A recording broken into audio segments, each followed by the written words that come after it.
जय हिंद जय हिंद जय हिंद। বন্দে মাতরম এই শব্দটির মানে হচ্ছে মা তোমাকে বন্দনা করি। বঙ্কিমচন্দ্র কাকে বন্দনা করেছিলেন? বঙ্কিমচন্দ্র দেশকে বন্দনা করেছিলেন। आज हम सब यहाँ भारत के 80वें स्वतंत्रता दिवस के उपलक्ष्य में एकत्रित हुए हैं।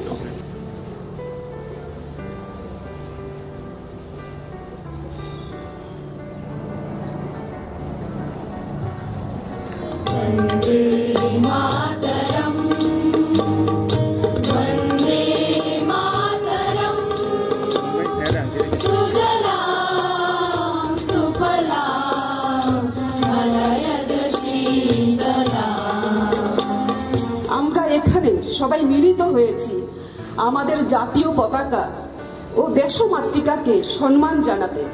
We owe our freedom to the leaders who stood at the forefront of the struggle. আজকে মহারাজা বিবিক্রম মহাবিদ্যালয়ের পক্ষ থেকে সবাইকে,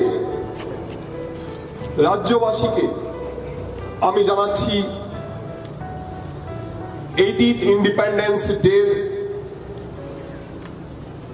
আন্তরিক অভিনন্দন এবং শুভেচ্ছা।